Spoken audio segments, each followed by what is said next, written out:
welcome to another exciting adventure on Riding Through the Unknown. I'm your host, Michael, and before I introduce our guest, I want to take a quick moment and just remind everyone as we go through all these episodes and everybody's sharing their experiences. I share mine.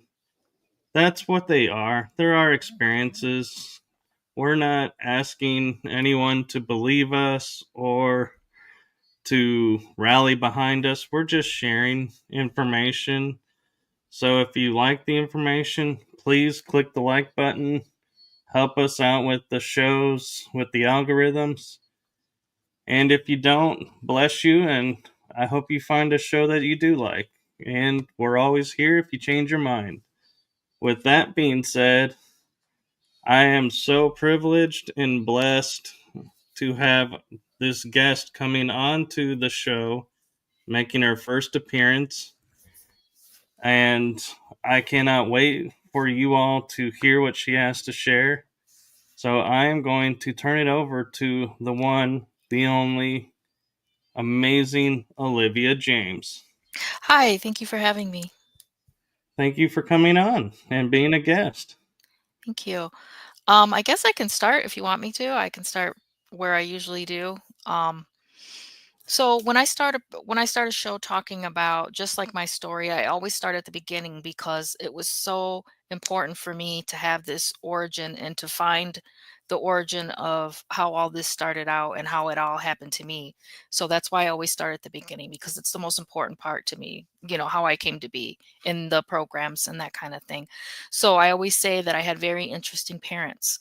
So at a very young age, my father, pretty much right out of high school, was recruited into military intelligence. He was stationed on the German-Russian border, and he learned German in a very short time where he was trained at. And he was a code breaker, and they did a lot of like intelligence work there. When he came out of the intelligence, he kind of got wrapped up.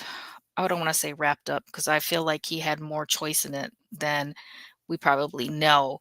He started working with, we consider them cartels now, but the time when he was working with them, they weren't necessarily called cartels. They were kind of like a crime syndicate, things like that. So, and if anybody knows anything about the cartels in the 60s and 70s, there was a lot of research that shows that they were heavily involved with a lot of various three-letter agencies and that kind of thing. And anyone can go and research that and look that up and find that information. It's not anything new.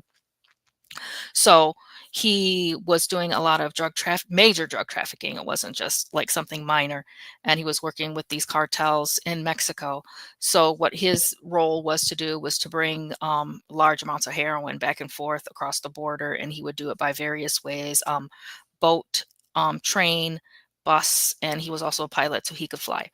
So things were going really well. He met my mother. They had a couple of kids. I was just a baby when this was all going on. And she was his partner, and she was doing a lot of the money laundering with him. And she was very young herself. She kind of just followed directions, that kind of thing. But they were making a lot of money at a very young age. And, something like that is not going to do well for young people, if you know what I mean. So they kept going. He was doing all this. And what happened was he became addicted to his own product. So he became kind of like a liability for them. He was missing drops, he was missing meetings and things. Things weren't going the well because his addiction had taken over, and he was doing a lot of things that he hadn't done before. So that kind of got him in trouble with these groups that were in power. And they were trying to scare him a little. So they were doing these they did one, like, I don't know, it was a raid, but it was more like something to scare him. And nothing happened. Nothing came out of that. And he really didn't change. He could, if anybody knows anything about addiction, it was really difficult for him. So the second time he got raided, they had gotten tired of, his nonsense kind of. And this second raid was really bad. And he was looking at serving probably life in prison for what he was doing. And there was, in our small town, there was a huge public trial.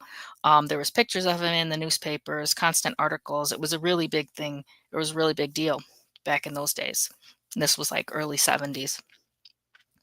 And Like I said, he looked like he was going to go to prison for a long time. And as the trial went on, towards the end of the trial, before he was going to go to prison and be sentenced, something happened, and he just was let go. They just literally just said, "We have the wrong person," and he was released. And they actually gave him a government job. So they hired a known drug trafficker and heroin addict for a local government position. So I thought that was really interesting. And anybody can look at that and see that that's not a normal thing. That's not normal for somebody for that to happen. So, and what I was finding out through all my discoveries, I recently actually, my awakening has only been for about, I want to say, less than 5 years, from what I've really had memories rushing in and really made a lot of discoveries and a lot of hard work, a lot of healing to go into finding all this information.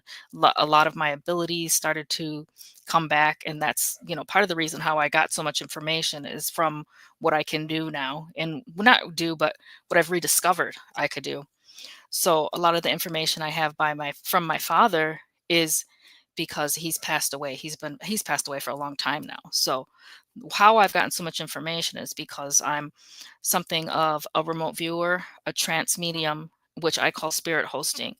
And I've been able to host my own father and let him speak through me and give me this information about exactly what had happened, even though I knew what had happened because my mother's still alive and she was able to tell me all this, the information that she has. But to get details from his own perspective about what was going on in his life, it was very important for me to have that.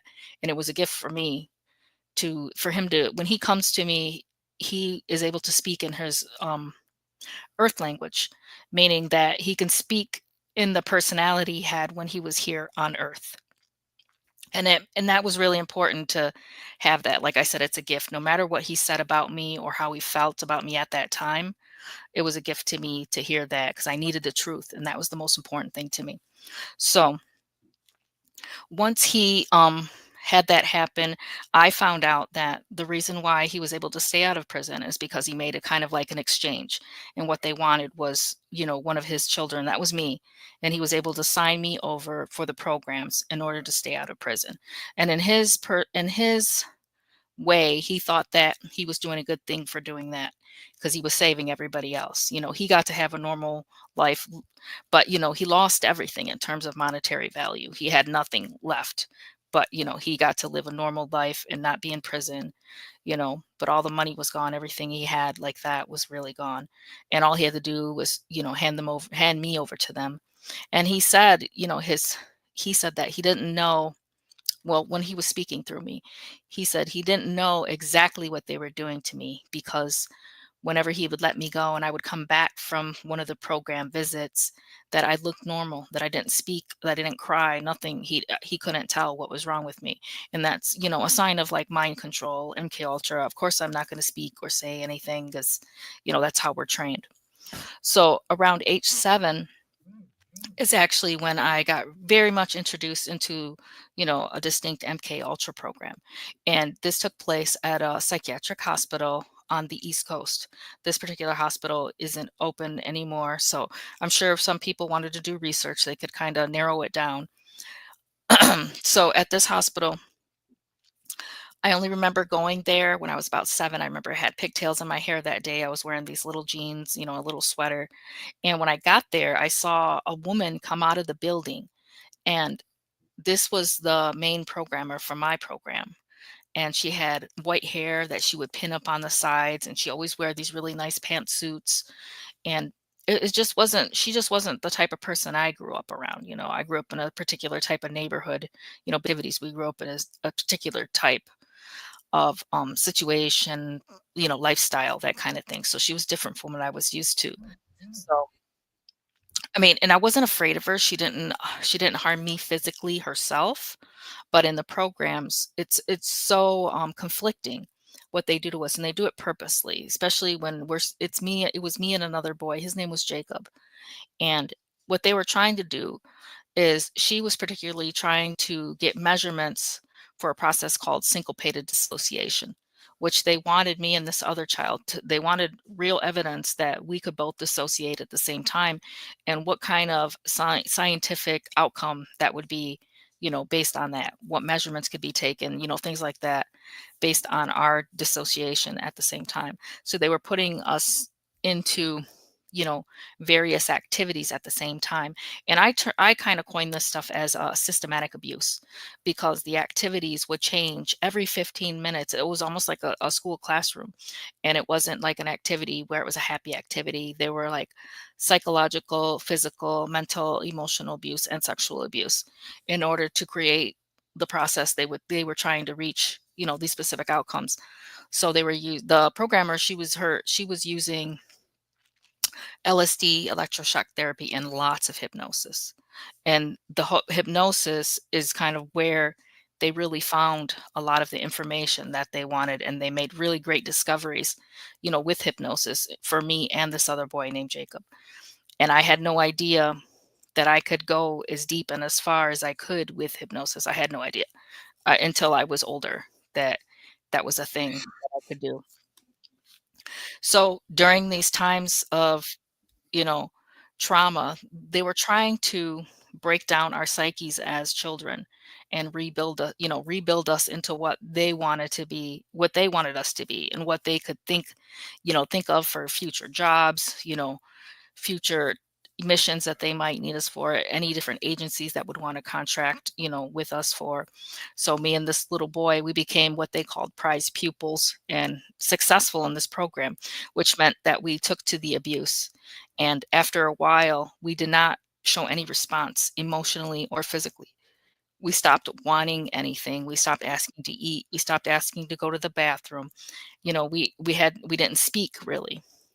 And from what I remember, we had pushed our speech so far back into our minds, we wouldn't speak, that I feel like me and this little boy had a connection other ways, using our minds to connect, because we were doing so much activities and pushing ourselves into such a deep dissociation that we were almost opening other senses, in order to interact. And I remember the one time that I saw him having fun is when I saw him leave his body. We were both in a room on these tables, and they were doing different torture techniques, electroshock and things like that. And I remember seeing this little boy leave his body, and I thought it was funny that he was running around the room while I could see his physical body in the bed, but his little spirit was running around the room, having fun and playing. It was like the only time that we could be kids is when we were able to dissociate, because the rest of the time the program was so focused on torture. This was in the early days of trauma-based mind control, and that was their tactic for what they wanted us to be. So we ended up being successful in that program. I think I was there for about 6 months.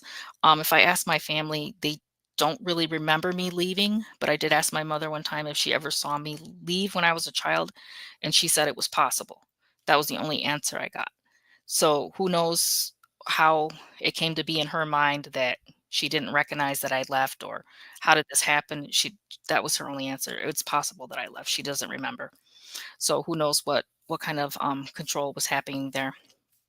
But there was other things that happened after I was returned, because I was 7 years old, and they really, I don't really talk about it too much, but they did a lot of kind of like, they had us at that age entertaining certain, older gentlemen for a short time, not a long time.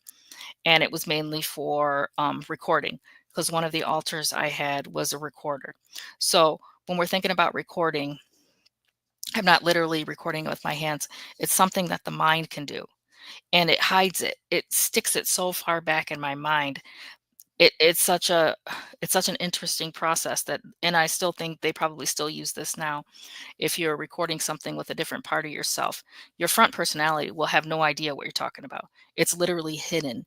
Somebody would have to put you under a deep trance or hypnotic, hypnosis, in order to debrief and obtain that information, which is totally obtainable, because I can obtain information now just on my own. So I can imagine that with a professional, reaching into your mind and grabbing that information from a child, it probably would have been easy for them to do. So that kind of went on for a short time. Um, and about around age 13, they had a different plan for me. And I ended up leaving. And the only thing I remember is how I got there. It was on a train. I know this always sounds weird, and trust me, I know it sounds weird because it sounded weird to me first when I discovered it too. But I remember taking a train, and I remember I was being chaperoned by an older gentleman, and he was very well dressed, had a, a nice hat on and everything. And I don't remember being afraid of him, but I know I didn't talk to him or anything. And a lot of times during my young years, I didn't really talk a lot. I followed directions and that was it. I barely spoke.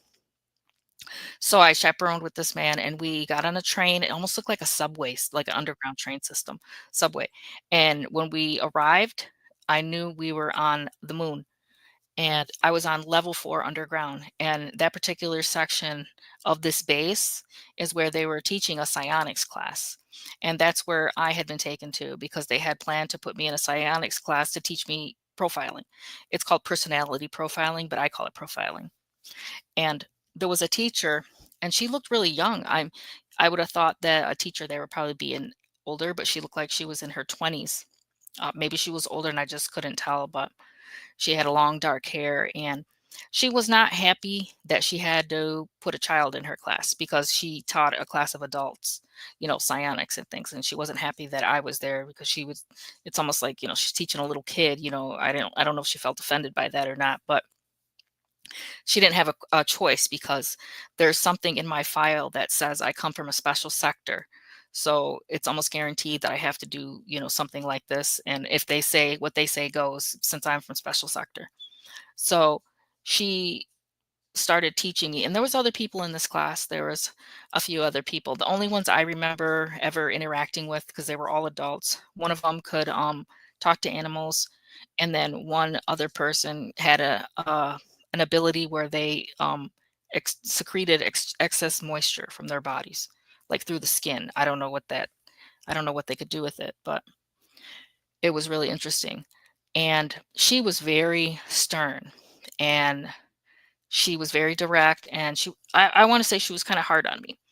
And she kind of made me feel sad a lot during that. I was not, the most confident little kid. So I know I felt kind of like nervous around her and anxious because she was so stern with me. But looking back, I appreciate it because I think in her mind, she knew that I would be in some very dangerous situations. And she felt like that was the only way to teach me, to keep me alive, is to teach me how to do this as best I can. And I always remember the one phrase she always told me, and this was always stuck in my mind, is she saying, it takes one look and one word. She said, I had to be that quick. She said, if I ever got into a situation, I had to be able to read the room that fast. I had to know what somebody was thinking by one handshake, one turn of the head, one blink of the eye. It had to be that fast. And you had to be, because of what they wanted me to do. And a lot of the work they wanted me to do when I was older would involve like corporate espionage and things like that. So of course I had to be quick for that. So I appreciated now all the sternness from her had a meaning, and she was doing it for a certain particular reason. It wasn't just to be mean to me. She basically kept me alive by making me good at this. So I appreciate it now. But after that, I didn't, from about 13 to about 19, I really didn't do a lot of things. I think from what I know, I looked too young to do the work that they wanted me to do. At 13, I probably looked like I was like 9 or 10. And they wanted me to be an adult to continue some of this work that they had, set aside for me. So I think around age 19 is when I started to get into like some beta type work and corporate espionage kind of things. So the particular work for beta work, I call it beta tracking. That's the term I use because that's a term I've discovered, and what they call it is beta tracking. So in beta tracking, we're assigned to a particular mark. We're given that person's name and we are supposed to infiltrate their life, possibly start a relationship with them, or, a friendship, whatever they say for us to do. It's particular. You follow the directions to the T. You have to. And either you're there recording the information, gathering intelligence, or you're performing some other outcome that's directed by the agency that has contracted with you. So there was various things that we would have to do. And I did supposedly they said I did really well. There was a lot of dangerous stuff I had to do, dangerous things. Um, so I mean, I don't know if you want me to talk about specific ones or do you want to just generalized?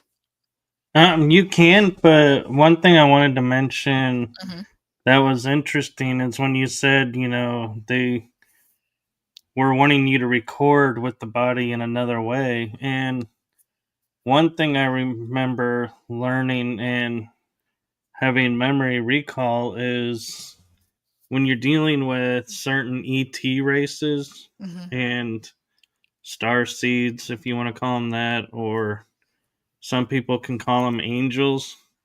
One of the things that like they show in Hollywood in some of the movies is like an angel will lick the eye and have memory of what they last saw.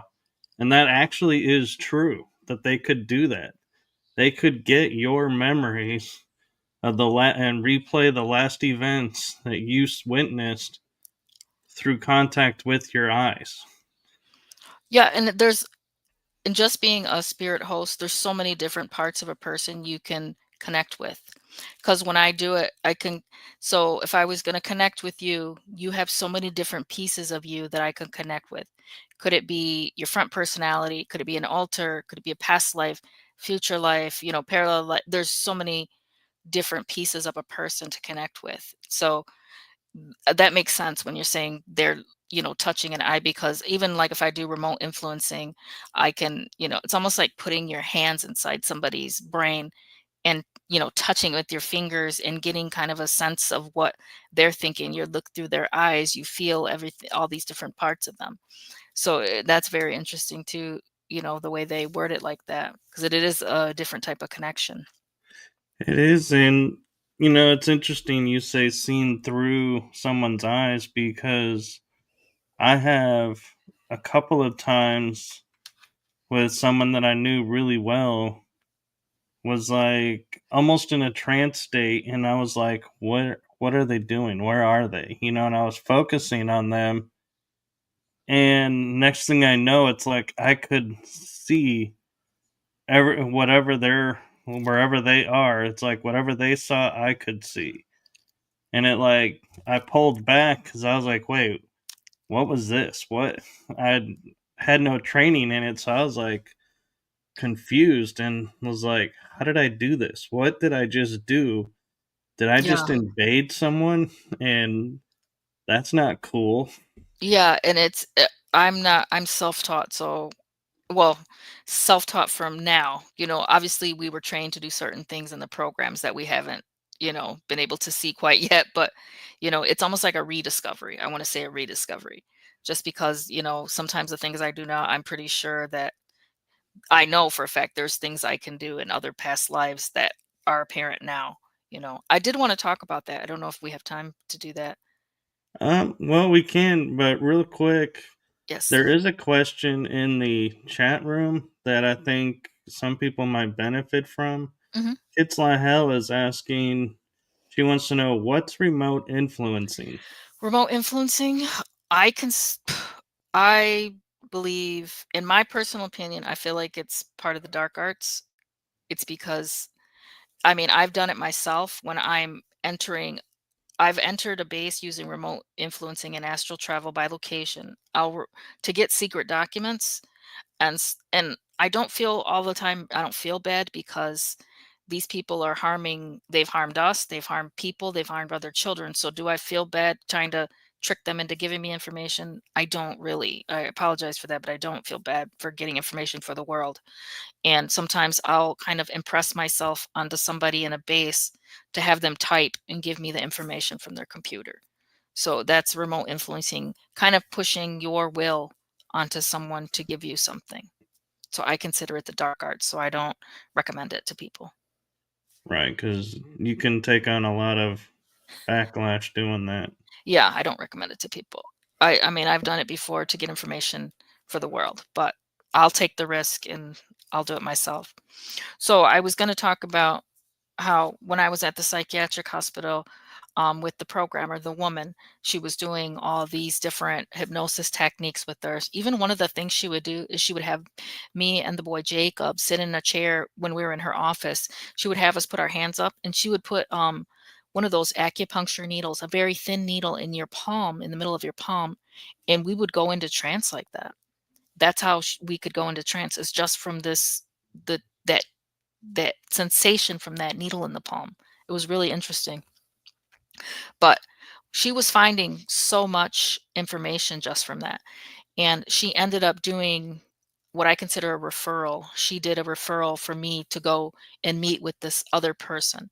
So I was taken to another office, and in this office, there was a gentleman there, a very old, frail gentleman, and he was very skinny and balding pretty much all around, and he was wearing these little wire-rimmed glasses. He probably looked like he was in his 90s. I wasn't sure. Um, but his name was Dr. Green, and I don't know for sure. I just know people talk about him as Dr. Green being another name for Mangala. And he was there, and he had a set of twins in his office. They were adults, though, very light-skinned adults.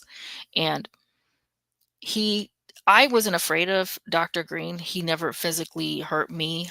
It's just something about him was always kind of creepy. There's something creepy about him. And I don't know, it's hard to put your finger on it. Just his excitement in what he's doing, it was really strange. So he had he wanted these two people to do kind of like this exam on me, if you will, kind of like an exam. And so these two twins, they started looking in my eyes, looking in my mouth, looking all over these weird places. And they finally, when they opened my mouth and they made me say, ah, they told Dr. Green, yeah, we see it. We can see the thing inside her. And that's what they told Dr. Green about me. They said they saw the thing inside me. And what they thought they saw was something dark. They thought I was possessed. They thought I had some type of attachment, something like that, but they were wrong about what they saw in their assumptions. And that's when I was taken into this project called Project Traveler. Um, this is a project where it's actually an occult project that's tied to the government. They're trying to kind of almost like harness power behind that dark side, because that is huge power. It's like the force behind the force. We think of, just the dark side as something we see. We've learned about in books and movies. It's so much more than that. And they want to kind of take control of some of that. So they think that they can control some of these entities or something. And they thought that I had an entity attachment, but they were wrong. And that's how I was going to talk about how I got identified for this program. It was through my past lives, through the hypnosis techniques that the programmer was conducting at this particular hospital. So I was going to talk about some of the past lives and how it corresponded to actually their abuse tactics, their alter creation, and then their how they would foster the development of some of these abilities in me, to have them rediscovered in me at a later time to be used by their programs and their shadow agencies. So one of the past lives that they discovered was through me. They discovered these things through me when I was just a child in hypnosis. So one of them is when about the 1400s, it was in Italy. And I was somebody, I guess I would be considered a medium in those days in the 1400s. So I was a widow. I had two children. My husband had passed away. And I was just trying to make it, and take care of the kids. And I had this ability, and I thought I was helping people. They would come and offer me vegetables and things like that for a trade. I would let them speak to loved ones, that had passed away. And I really thought I was doing good. I was doing a good thing, but the word got around, and somebody in the village had to, talked about what had happened and what I was doing. And these men came through our town, and they came to my house, and they punched me in the face, and they dragged me off in a wagon and took me to a dungeon. And in that dungeon, and my two little boys they had to go with my uncle, and he took them for me. And at this dungeon, they did so much torture. And I remember one of the torture methods, they were hanging me from the ceiling by my arms. And they were trying to get, like I said, get a confession about, am I conspiring with the devil and what I was doing. And I never gave them what they wanted. And I didn't die. They didn't burn me at the stake or anything. I died from starvation and dehydration, because they didn't feed us. They didn't give any water or anything like that. But I was so angry at them. And I that kind of stayed with me. That anger at those men for what they did, it stayed with me because I had that. It was only because I was a medium, so I was really angry about that. There was another life that I had, and this was one that I'm sure they saw, and they really probably felt like they could use this because there was a life where I had almost like sociopathic tendencies. It was in the 1800s. I think late 1700s, early 1800s, from what I can guess. I don't really know the time frame, but it was right around there. And I was a man in this life, and I had been living on my own a long time. I had been a street child because my parents died so young, and I traveled around. I traveled the country, going from village to village, finding work, things like that. And I actually had met somebody on my travels that was just like me. And we made a partnership, and we would go and travel around, and we would do things like, you know, assault females, and, you know, to meet their end sometimes, if I'm trying to say it very politically correct. We would travel around, assault women, and have them meet their end if that was our choice that day. And we had been doing that for a really long time. And like I said, I think we were both sociopaths, and we had gotten to one village, and we had gotten careless, I believe, because I don't think we thought we could get caught. We gotten careless, and we had just assaulted somebody, and we went to a local pub or tavern, and we were drinking with the local people, and somebody found this person out in the field, and they knew it was us because we were the only new people in this town. They knew who it was. And me and my partner, we ran as fast as we could.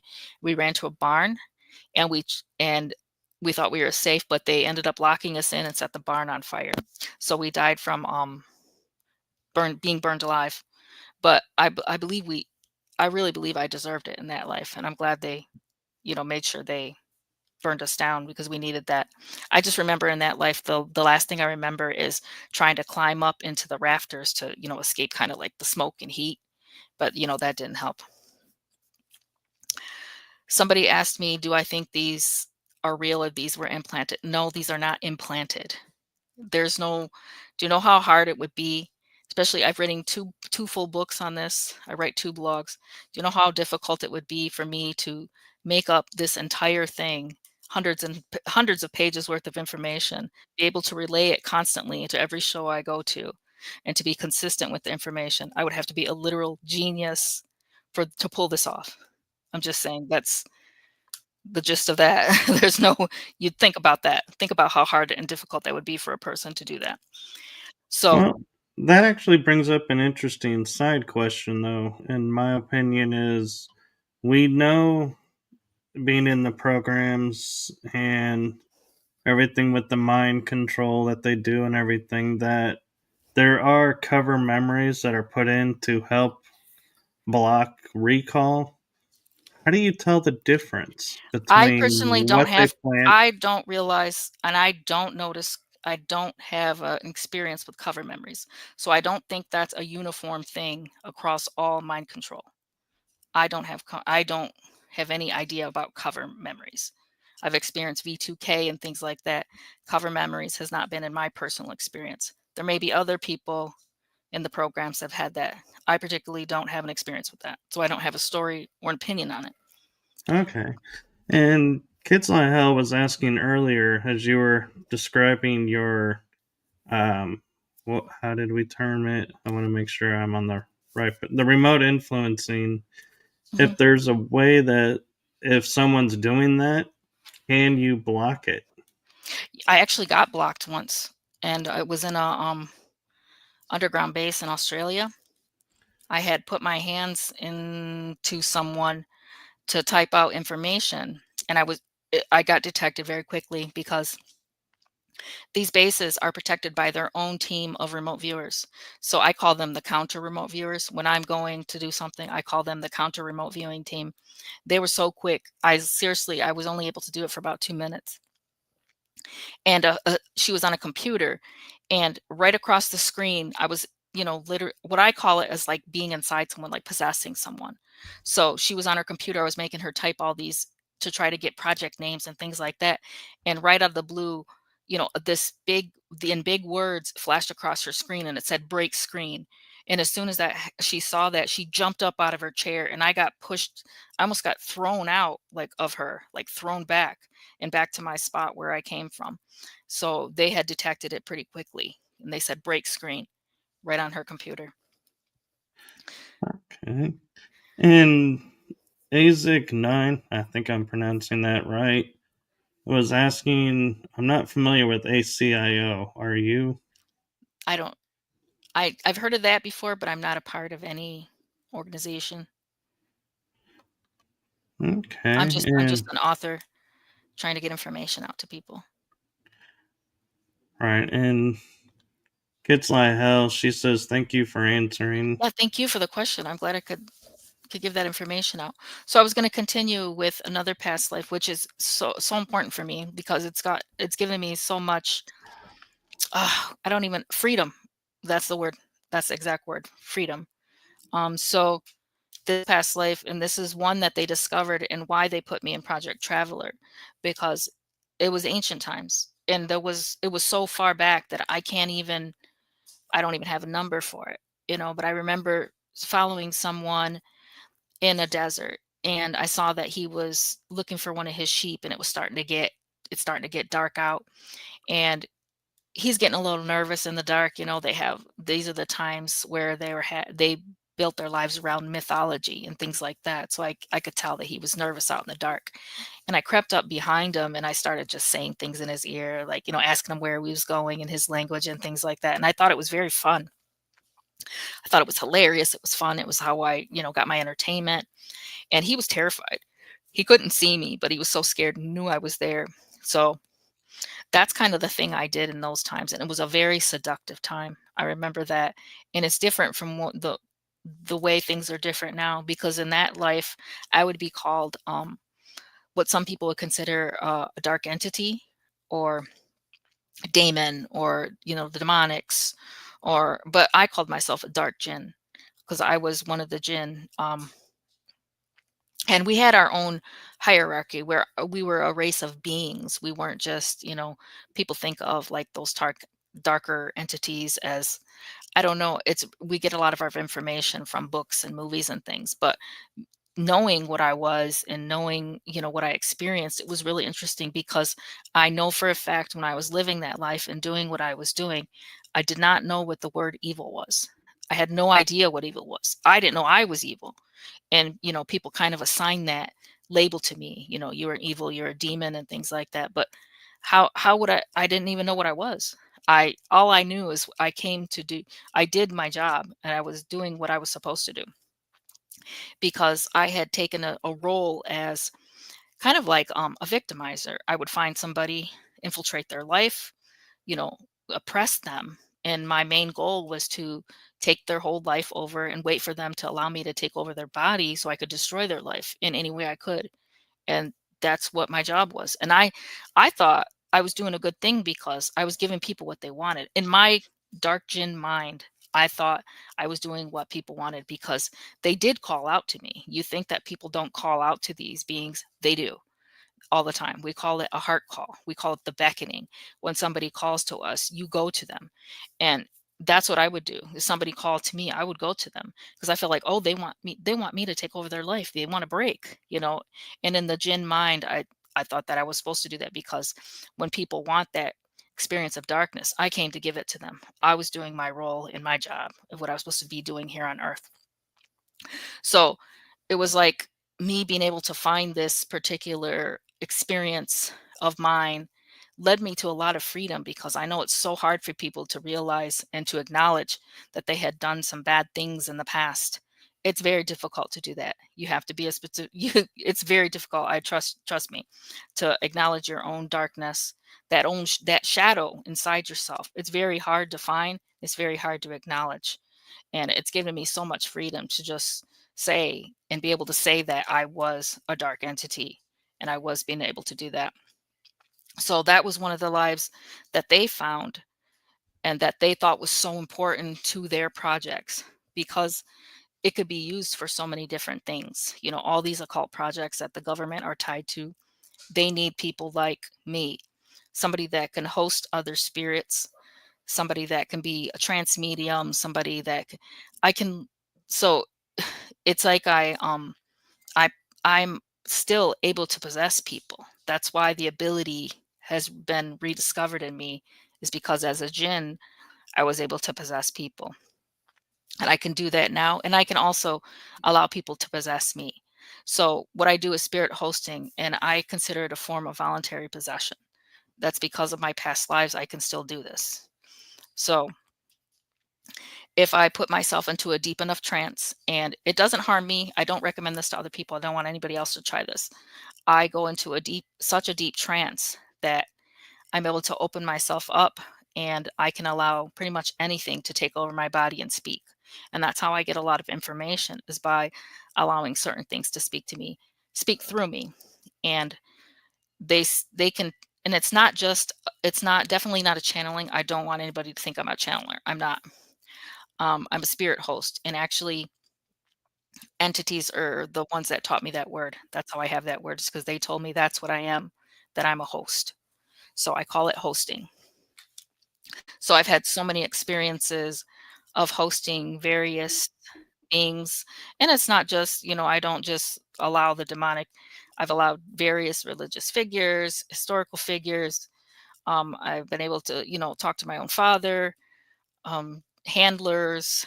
you know, I can go back in the past and view memories, view past lives of other people, see them on different planets. I can go there. It's such a really cool ability to have in order to obtain information for people. It's really interesting to be able to do this.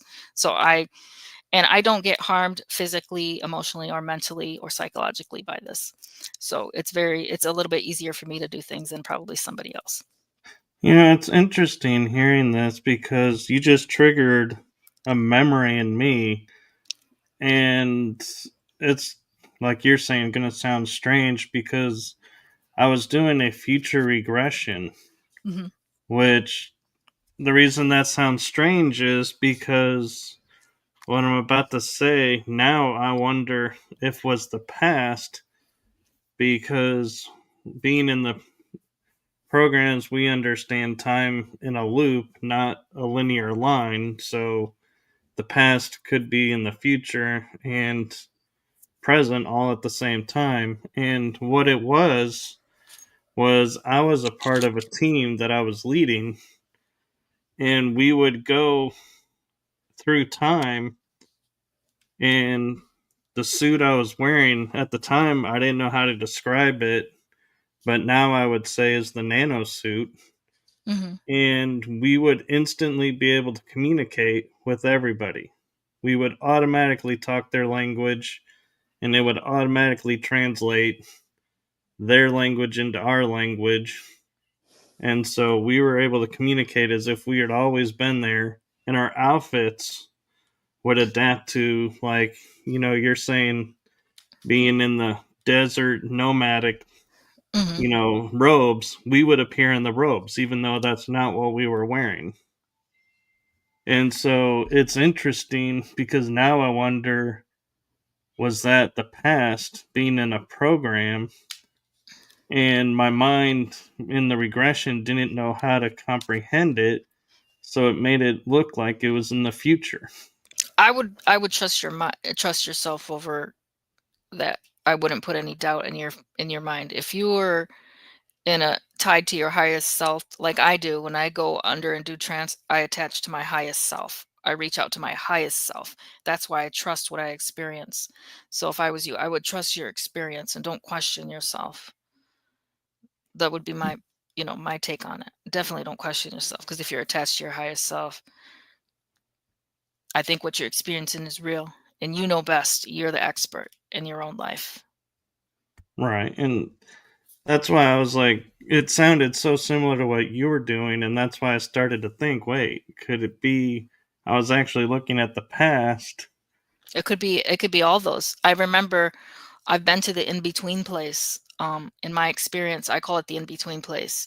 And that's where I go and meet my spirit guide after I die. He took me to the in-between place after I was one of the past lives I had. I was trying to go to I was supposed to be in the Revolutionary War, and I died on a horse before I got there.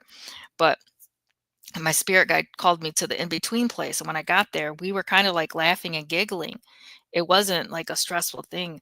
I kind of had that earth anxiousness at first, and I kept telling him I was hungry, and he kept saying, "You're not hungry. There's no hunger here." He thought it was funny that I kept saying I was hungry. He said, "You're not hungry here. There's no hunger here." And he just said, "Where do you want to go next?" He's like, "That was really interesting. Do you want to go forward? Do you want to go backward? You can go anywhere." So he said, "I can do anything I want." And that was in the in between place when we're thinking about going to jobs. It's my choice, going to lives and things. He said it was my choice. I don't have to do anything. But do you want to go somewhere? What do you think? He said, "What do you think about that life?" And I was like, I can't believe, I was embarrassed. I said, "I can't believe I died before I even got to the war. I died on a horse. And I was able to let that horse speak through me. It sounds crazy, trust me, I know, but it was so freeing because the horse told me, because I have a phobia of like speed and heights. The horse said, "You don't have to be afraid of that." He said, "Because your fear is because you died going very fast."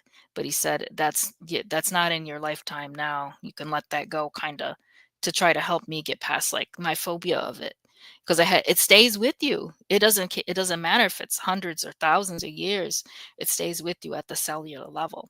That's why I still have that jinn part inside me, because it stays with you. But I was going to talk about one more past life that I Uh, saw, and this one was really yeah. interesting. Real And quick, this, there is a yeah, go ahead. question about past lives Hmm. that I think you might be the one to help answer. Linda Judd says, "I've wondered if people with split personalities are experiencing past lives being present within their now." I would guess that everyone is experiencing some type of situation of their past lives, because it's still with you. You just have to go look for it. I don't think you don't have to be in the programs. You don't have to have MK Ultra to be able to find your past lives or do this. I think it's in everybody to find that. But the last life I was going to talk about is, and they thought this was important for them in order to me to be perfectly mind controlled. It was ancient times again, and I was a male, and I remember seeing myself just constantly walking. There was sand everywhere, and all of us, there was this whole civilization. All we did was walk and move sand, walking and move sand. And if I can look far away at the scene, on top of a pyramid, there was this giant, like, I call them the dog people, because I don't know what to call them. I call them the dog people. There was just one of them, and he was huge. He was just standing there, and he had his staff, and none of us made eye contact with each other. All of us, we were just like, almost like, I call them like automatons. We just like, or almost like robots. We just kept walking. It was just, this is how powerful these beings are. One person controlled that entire population. One dog person controlled all of us. And what we were doing, he wanted us to make something called a flash portal. And I don't necessarily remember what they were going to do with the flash portal, but they had made a law that we couldn't use it. It was something for them, you know. And I was like, why couldn't we use it? It was because we would be, too strong or something, and would take them down or whatever. But it was such a really dark life, very short life, because most of us just died, and we would die on the steps because nobody was eating or drinking or anything. And he was just using us up until we die. And they were making their pyramids that way, just using people constantly, making these flash portals too. But those beings, when I looked at him, I looked at the inside of his body with my ability, and in his stomach, he was controlled by something himself. There was almost like this glob of worms, black worms, like sentient thing inside of his solar plexus area. So he was the host for something else I don't even think he knew that it was in there. It was something else was hosting that. So it was really interesting to see that this giant dog person was he was being controlled by something else. I don't think he realized what it was happening, but we were to make those. But so in that life, I saw what it meant to be completely controlled, to not have a life for myself. Just everything was controlled for me. And the programmers in MK Ultra, they saw that I could be completely controlled because I had been inside me at a cellular level. I had done this before. They used everything they found with my past lives, everything from hypnosis, in order to program me. Any type of trauma that they saw, they tried to recreate it within that psychiatric hospital. We had this section that we called the playroom that we spent most of our time in. And it looked like a regular kids playroom at, early 70s style, whatever. Looked like a normal playroom, but that's where they did a lot of their torture and abuse techniques and things like that. And it was just so strange to see them utilize that. And then they would do some of the trauma techniques from the deaths that they saw me have: fire, being hanged from a ceiling, being starved and not given water. They used all that against me as a child because my body would respond to that. My mind, my subconscious, my cellular level responded to those traumas. It double sealed the trauma for them. That's how I got so good at dissociating, because it's a double trauma. It's like your body can remember, I've already died like this before. I've already experienced this trauma, and here it's back again. They used all the same techniques in order to double seal that trauma in me and create a perfect, like, mind controlled individual that would be able to work for them and do a lot of different jobs. Wow, and that's actually, really interesting. And I'll share with you something real quick that I thought was kind of a little unique to me, and find it interesting to hear like you have an aspect of it yourself. Is when I'm on the astral plane and I'm going and doing whatever I'm doing, either by choice or being directed to, if I hear someone call my name, I'm there in a flash. Like, no That's how quick time. it is. It's very Yeah. much in a I agree with that. I call it a whoosh. You call it a flash, I call it a whoosh. And I like to tell people is like I've seen a couple of times when I do, like I can sense what's going on. Like if someone's in trouble, and if they're in a cave, I'll be like, I'll take like a nanosecond and go, how can I make the most dramatic entrance? Go right through the rock, the top of the cave, into the opening where they're at, hit the ground, and then walk up and kind of brush it off and look at the person, ignore who's the threat, and go, are you okay? And then turn and look at them, and it's like, I've seen this. Or the other one that I've done is just appear out of thin air and be like, what's up? Right. What do you need? And so it's like, I wonder, do you ever see how you make your entrance, so to speak? Yeah, I think, what people should know that sometimes I personally, when I'm doing remote viewing and astral traveling, I call it psi remote viewing because it's a psychic ability. Not I'm not using coordinates like people do, like mainstream. It's a psychic ability. I call it psi remote viewing, and I use astral travel and bilocation all mixed together. And I want to tell people that if you think you're seeing shadow people, sometimes those are me and other remote viewers. We look like shadow people because I particularly use the ghost dimension to travel when I'm doing astral travel. So I can see ghosts, they see me. I've gone to, like, try to remote view a handler division. I went into the handler's house. His grandmother, when I arrived behind him, I was standing behind him. I looked in the corner. His dead grandmother was there, and she saw me and I saw her. So it's really interesting that I'm using it's almost like seeing a ghost sometimes. Sometimes you hear noises and things. It's possible. I'm not saying every time, but it's possible it could be a remote viewer. That's interesting. And I know we had talked about before we started that we had an hour for tonight, and unfortunately, we are like 4 minutes from the hour. Yeah, we're gonna So, have to do a part two because I barely even scratched. We didn't even get to talk about Mars or any of the different things like that. I haven't even gotten to the part where I could talk about Mars. We'll have to do a part 2 sometime. If people are interested, obviously. oh, I'm interested. Yeah. So, People can Yeah. join along for the ride or choose not to, Yeah, but so I'm next time choosing for a part 2. yeah, I can talk about next time. We'll talk about how I got into corporate espionage, and I did a lot of this is weird. I did human resources work on Mars. I wasn't fighting aliens. I worked in an office. But when you work in an office, you get to see a lot of people, you get to see the comings and goings. So I have a lot of information about how the workings of that base happened.